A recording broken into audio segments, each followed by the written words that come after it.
মাআল্লাযীনা ইত্তাকাউ নিশ্চয় আল্লাহ সুবহানাহু ওয়া তাআলা তাকওয়া অর্জনকারী বান্দা বান্দীদের সাথে আছে ওয়াল্লাযীনা হুম মুহসিনুন এবং যারা সৎ পথে থাকে এমন সৎ কর্মশীলদের বান্দা বান্দীদের সঙ্গেও রব্বে কারীম আছে।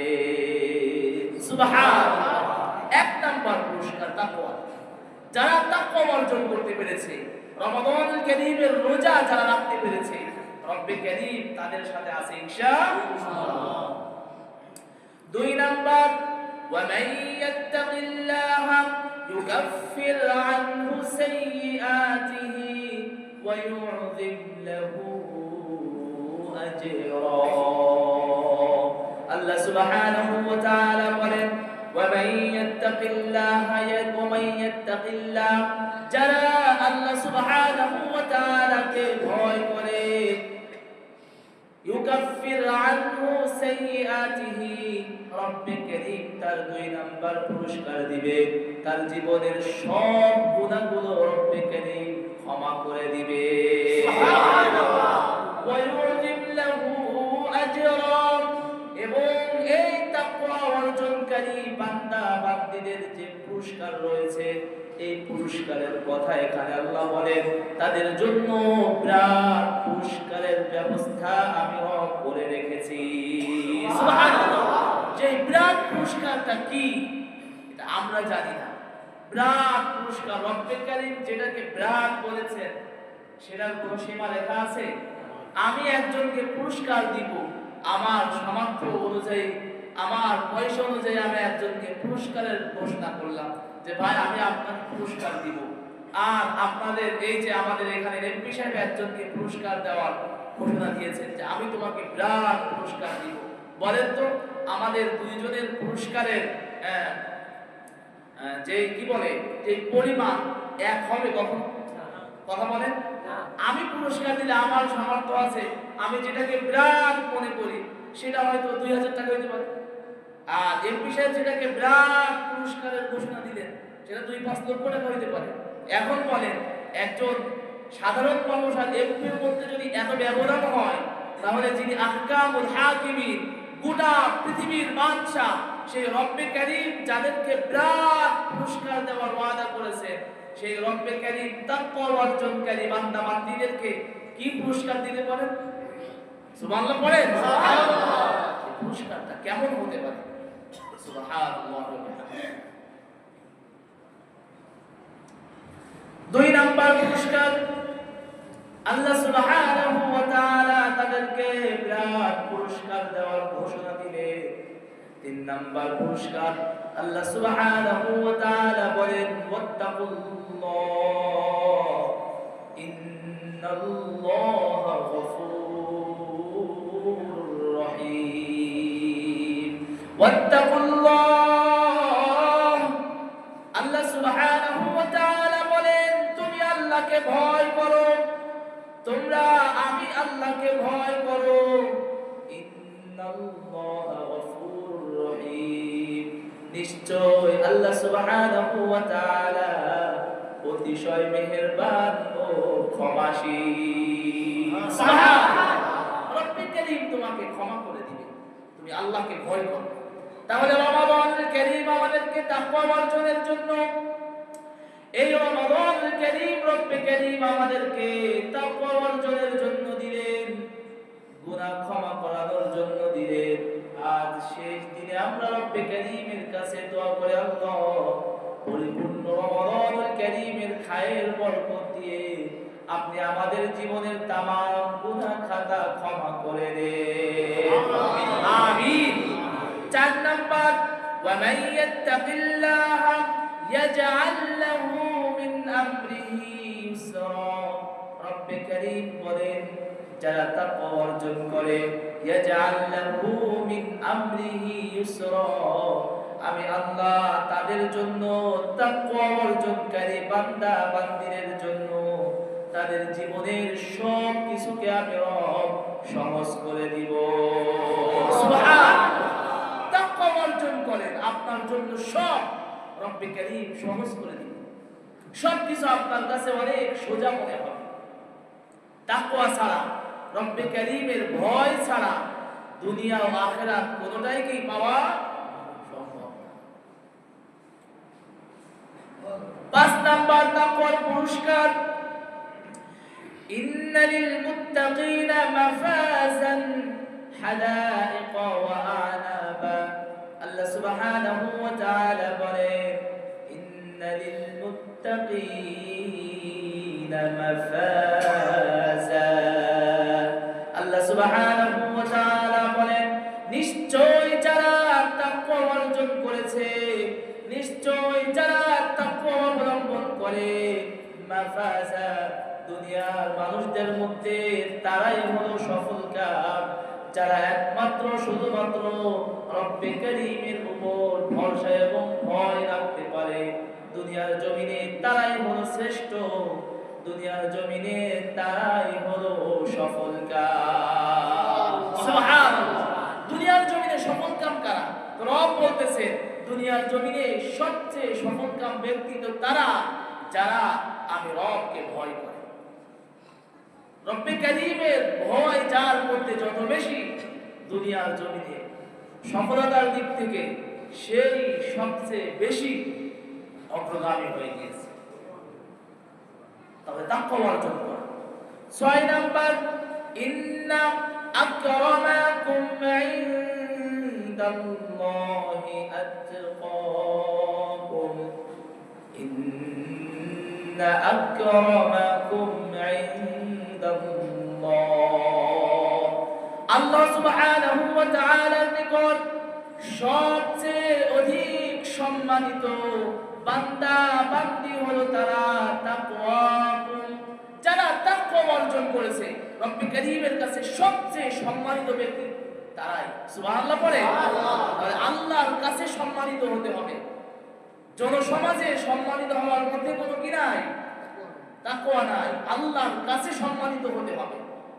রব্বে কারীমের কাছে সবচেয়ে সম্মানিত বান্দা বান্দি মুসলমান তো তারা যাদের মধ্যে তাকওয়া আছে, যারা রব্বে কারীমকে ভয় করে, যারা গুনাহ থেকে বেঁচে থাকে, তারাই হলো রব্বে কারীমের কাছে কি সবচেয়ে অধিক সম্মানিত।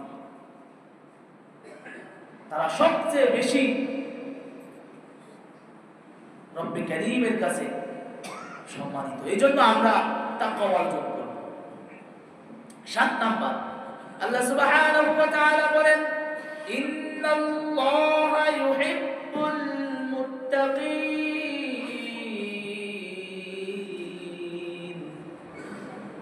যারা তাকওয়া অর্জন করে তারা তো আল্লাহর কাছে সবচেয়ে অধিক সম্মানিত। শুধু তাই নয়, যারা তাকওয়া অর্জন করে আল্লাহ সুবহানাহু ওয়া তাআলা বলেন রব্বে কারীম তাদেরকে সবচেয়ে বেশি ভালোবাসে। সুবহানাল্লাহ। সবচেয়ে বেশি ভালোবাসে রব্বে কারীম তাদেরকে যারা আল্লাহকে সবচেয়ে বেশি ভয় করে। তো যার মধ্যে যত ভয় বেশি, রব্বে কারীমের সবচেয়ে ভালোবাসার পাত্র তারা রব্বে কারীমের কাছে যারা রব্বে কারীমকে সবচেয়ে বেশি ভয় করে। এই জন্য সব সময় চলতে ফিরতে উঠতে বসতে একটাই চিন্তা থাকবে মাথার মধ্যে যে আমি আমার রবকে ভয় করি। 8 নাম্বার, ইন্নামা ইয়াতাকাব্বালুল্লাহু মিনাল মুত্তাকিন। আল্লাহ সুবহানাহু ওয়া তাআলা বলেন, ইন্নামা ইয়াতাকাব্বালুল্লাহ, যারা তাকওয়া অর্জন করেছে রব্বে কারীম তাদেরকে কবুল করেন। সুবহানাল্লাহ। রব্বে কারীম তাদেরকে কি কবুল করে? কাদেরকে? যারা রব্বে কারীমকে ভয় করে, আল্লাহ পাক তাদেরকে কবুল করে নিয়েছে। 9 নাম্বার, ফামান ইত্তাকা ওয়া আসলাহা ফালা খাউফুন আলাইহিম ওয়ালা হুম ইয়াহজানুন। আল্লাহ সুবহানাহু ওয়া তাআলা বলেন, ফামান ইত্তাকা, তোমাদের মধ্যে যারা তাকওয়া অর্জন করতে পারলো, তাকওয়া অর্জন করেছে, ওয়া আসলাহা, এবং নিজেকে সংশোধন করেছে, ফালা খাউফুন আলাইহিম, তাদের কোনো ভয় নাই, ওয়ালা তাদের কোনো চিন্তাও নাই। খৌফ, সামনে আপনার হাসর, কবর, মিজান, ফুলসিরাত, হিসাব নিকাশ, এই ব্যাপারে ফালা খৌফ, কোনো ভয় নাই। খৌফ শব্দের অর্থ, খৌফ এটা সামনের জন্য আসে, আর হুজুন এটা পিছনের জন্য আসে। মানে ওয়ালা হুম ইয়াহজানুন, পিছনে আপনি হায়াতে জিন্দেগিতে যা কিছু আপনি করে এসেছেন, কখনো আপনি গুনাহ করেছেন, কখনো আপনি নেকির কাজ করেছেন, যা কিছু আপনার ভুল ত্রুটি হয়ে গিয়েছে, এই ব্যাপারে আপনার কোনো পেরেশানি আপনি হবেন না। সুবহানাল্লাহ। তাহলে তাকওয়া অর্জন করা, তাকওয়া অর্জন করলে সামনেও কোনো ভয় নাই, পিছনের জীবনের জন্য কোনো কি হতাশ হওয়া লাগবে না, চিন্তিত হওয়া লাগবে না যে আমার গুনাহের জন্য রব্বে কারীম আমাকে পাকড়াও করে কিনা, এই ব্যাপারে কোনো কি রাখবে না, চিন্তিত হওয়ার কোনো প্রয়োজন নাই। আপনি এখনই তাকওয়া অর্জন করেন, রব্বে কারীমকে ভয় করেন, ইনশাআল্লাহ রব্বে কারীম আপনার জীবনের সব গুনাহ খাতা ক্ষমা করে দিয়ে আপনাকে জান্নাতি মানুষ বানিয়ে দিবেন। সুবহানাল্লাহ। এই রমাদানুল কারীম আমাদেরকে তাকওয়া শিক্ষা দিচ্ছেন যে রমাদানুল কারীমের একটি মাস তোমরা রোজা রেখেছো, কেউ জানে না তুমি রাতের আধারে তুমি ঘরের দরজা বন্ধ করে দিয়ে তুমি খাওয়া দাওয়া করছো কি করো নাই, এটা কেউ জানে না। জানেন কে? আল্লাহ। তুমি যদি সারাদিন খাওয়া দাওয়া করো কেউ বুঝতে পারবে না, কিন্তু রব্বে কারীম তো কি জানেন।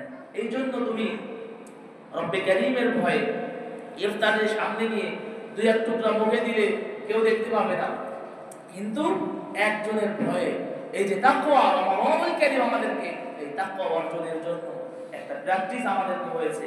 আমরা একটা প্র্যাকটিস করেছি যে আল্লাহর ভয়, আল্লাহর হুকুম অনুযায়ী ইফতারি মুখের ভিতরে ঢোকানো যাবে। 10 নাম্বার, আল্লাহ সুবহানাহু ওয়া তাআলা বলেন ইন্নাল মুত্তাকিনা ফি জান্নাতিন ওয়া নাহার। আল্লাহ সুবহানাহু ওয়া তাআলা বলেন নিশ্চয় যারা মুত্তাকি, তাকওয়া অর্জন করেছে, যারা রব্বে কারীমকে ভয় করেছে, রব্বে কারীমকে ভয় করে চলে, তাদের জন্য রব্বে কারীম এমন জান্নাত প্রস্তুত করে রেখেছে যেই জান্নাতের তলদেশ দিয়ে নহর প্রবাহিত। সুবহানাল্লাহ। এই 10টা বললাম কোরআনুল কারীম থেকে। তাকওয়া অর্জন করেছেন সাহাবায়ে কেরামদের দিকে তাকিয়ে দেখেন, বুখারীর বর্ণনার মধ্যে আসছে 3842 নম্বর হাদিসের মধ্যে আবু বকর রাদিয়াল্লাহু তাআলা আনহু, তার একজন গোলাম ছিল, একজন খাদেম ছিল, একজন দাস ছিল, কৃতদাস। সে মাঝে মধ্যে আবু বকর রাদিয়াল্লাহু তাআলা আনহুর জন্য খাবার নিয়ে আসতো, সেখান থেকে মাঝে মধ্যে আবু বকর রাদিয়াল্লাহু তাআলা আনহু খেতেন। একদিন তার গোলাম খাদেম আবু বকর রাদিয়াল্লাহু তাআলা আনহুর জন্য একটু হাদিয়া আনলো, একটু খাদ্য আনলো। আবু বকর রাদিয়াল্লাহু তাআলা আনহু জিজ্ঞাসা না করেই সেখান থেকে এক টুকরা খাবার মুখের ভিতরে ঢুকিয়ে দিল। তার খাদেম প্রশ্ন করলো, আমিরুল মুমিনিন, আপনি তো আমাকে জিজ্ঞেস করলেন না এই খাবারটা আপনি কোথা থেকে নিয়ে এসেছেন? আবু বকর রাদিয়াল্লাহু তাআলা আনহু জিজ্ঞেস করলো, এই খাবার তুমি কোথায় পেয়েছো, কোথা থেকে তুমি নিয়ে এসেছো? খাদেম বলল, আমি অনেক আগে একজন ব্যক্তিকে আমি ধোঁকা দিয়েছিলাম এই বলে যে আমি গণকের কোন কাজ আমার জানা নাই, আমি অত ভালো বুঝি না, কিন্তু আমি তাকে মিছে মিছে অর্থাৎ ধোঁকা দেওয়ার জন্য তার কাছে আমি গণক সেজেছিলাম। আজ হঠাৎ তার সঙ্গে আমার সাক্ষাৎ হয়েছে, ওই সেই দিনের আজর প্রতিদান হিসাবে আমাকে আজ এই খাদ্য খাবার দিয়েছে, এটা হলো সেই খাবার। বিশ্বাস করেন আবু বকর রাদিয়াল্লাহু তাআলা আনহু শোনার সঙ্গে সঙ্গে মুখের মধ্যে হাত দিয়ে ওই খাবারটা বমি করে ফালায়া দিলেন। সুবহানাল্লাহ। আর আমরা আমাদের খাবারের মধ্যে কত ভেজাল। সুদের সাথে আমাদের সম্পর্ক আছে না নাই? কথা কয় না, আছে না নাই? বিড়ির সাথে সম্পর্ক আছে না নাই? এক টুকরা খাবার তিনি না জেনে মুখের ভিতরে ঢুকিয়ে দিয়েছেন, গলার মধ্যে আঙ্গুল দিয়ে সেটাকে বমি করে ফেলাইয়া দিয়েছে। অথচ রাত দিন আমাদের মুখের মধ্যে বিড়ি সিগারেট ধরানো আছে, হারামের সাথে আমাদের সম্পর্ক আছে, সুদের সাথে আমাদের সম্পর্ক আছে, দালালির সঙ্গে আমাদের সম্পর্ক আছে, মিথ্যার সাথে আমাদের সম্পর্ক আছে, আমাদের মধ্যে কোনো তাকওয়া নাই। অথচ আল্লাহ সুবহানাহু ওয়া তাআলা কোরআনুল কারীমের মধ্যে বলে দিয়েছেন, কুলু মিনাত তাইয়্যিবাত, আগে তুমি ভালো উত্তম পবিত্র রিজিক আহার করো, এরপরে ওয়ামালু সালিহা, এরপর নেক আমল করো। আগে হারাম না, আগে হালাল রিজিক ভক্ষণ করো, এরপরে নেক আমল করো। আগে হালাল, এরপরে কি নেক আমল। এখানে রব্বে কারীম আগে হালাল খাবারের কথা বললেন, যে উত্তম পবিত্র রিজিক তুমি আগে আহার করো, নিজের শরীরকে পবিত্র করো, এরপর পবিত্র শরীর তুমি রব্বে কারীমের কুদরতি পায়ের সামনে তুমি তোমার শরীরকে বিছিয়ে দাও। হারাম খেয়ে আপনার শরীর আপনার মাথা রব্বে কারীমের সামনে ঝুঁকায়া কোনো লাভ নাই। নবীজি সাল্লাল্লাহু আলাইহি ওয়াসাল্লাম বলেছেন, লা ইয়াদখুলুল জান্নাতা জাসাদুন গুলিয়া বিল হারাম, হারাম ভক্ষণকারীর শরীর বেহেশতে প্রবেশ করবে না। এজন্য আল্লাহ সুবহানাহু ওয়া তাআলা আগে আদেশ দিলেন, কুলু মিনাত তাইয়্যিবাতি ওয়া'মালু সালিহা, আগে উত্তম হালাল রিজিক ভক্ষণ করো, এরপর ওয়া'মালু সালিহা, এরপর তুমি নেক আমল করো, এরপর তুমি সিজদা দাও, এরপর তুমি যাকাত দাও, এরপর তুমি জিকির আজকার করো। আগে তুমি হালাল রিজিক ভক্ষণ করো। মিথ্যা বলে ধোঁকা দিয়ে সুদ ঘুষের সাথে সম্পর্ক রেখে তুমি সিজদা দিবা, ওই সিজদার কোনো কি নাই, মূল্য নাই। এজন্য আগে হালাল। শুধু তাই নয়, হাদিসের মধ্যে আসছে, আব্দুল্লাহ ইবনে উমর রাদিয়াল্লাহু তাআলা আনহু একদিন মদিনার গলিতে গলিতে তিনি ভ্রমণ করতেছেন। তার সাথীরা এক জায়গায় দস্তরখান বিছিয়ে খাবারের আয়োজন করলো। প্রতিমধ্যে একজন রাখাল তার কাছ দিয়ে যায়। রাখালকে দেখে আব্দুল্লাহ ইবনে উমর রাদিয়াল্লাহু তাআলা আনহু তাকে খাবারের দাওয়াত দিলেন, আসো আমাদের সঙ্গে বসো, আহার করো।